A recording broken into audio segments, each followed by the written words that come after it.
আসসালামু আলাইকুম dear viewers. আমাদের চিংড়ি মাছের যে মাথার মাছটা এভাবে কিন্তু ঠিক আপনারা হাতে পাবেন।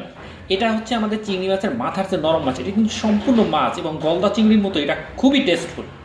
এটা কিভাবে রান্না করলে সবচেয়ে ভালো টেস্ট পাওয়া যাবে সেটাই আমি আপনাদের আজকের ভিডিওতে দেখাবো। এটা হচ্ছে চিংড়ি মাছের মাথার মাছ। এই মাছটা কিন্তু আমি ধুয়ে ভালোভাবে পরিষ্কার করে এবং পানি ঝরিয়ে নিয়েছি।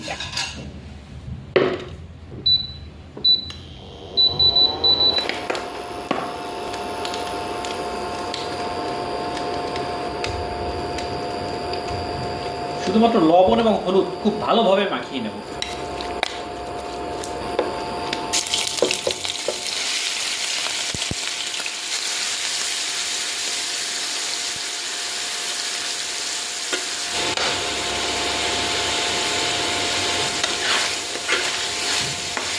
ডিয়ার ভিউয়ার্স, আমাদের মাছটা ভাজা কিন্তু হয়ে গেছে। এখন আমি এটাকে নামিয়ে দেবো। নামিয়ে দিতে দিতে একটা কথা, এই মাছটা কিন্তু ভাজি, ভর্তা অথবা যে কোনো তরকারির সাথে অথবা আপনি যে কোনো চাইনিজ রান্না করতে খুব সুন্দরভাবে ব্যবহার করতে পারবেন। এই মাছটা সরাসরি আমাদের পেজে অর্ডার করতে পারবেন আপনি।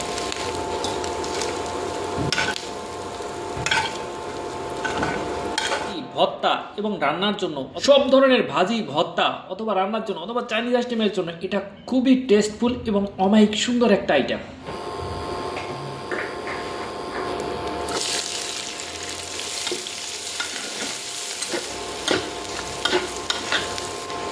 পেঁয়াজটা 20% ভাজি হয়ে গেলে এর ভিতরে আবারও এই মাছগুলো আমি দিয়ে দেবো। পেঁয়াজের সাথে এই মাছগুলো এখন ভাজি হবে।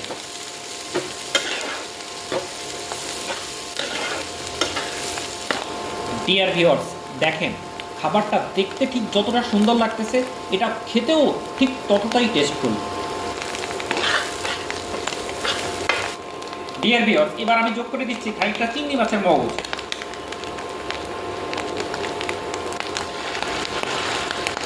এই মগজটাও কিন্তু আপনারা আমাদের পেজ থেকে অর্ডার করতে পারবেন।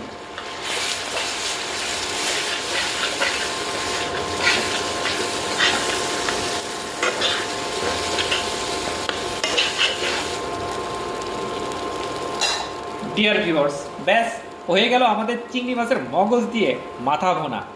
এই খাবারটা আপনারা সরাসরি অর্ডার করতে পারেন আমাদের পেজ থেকে।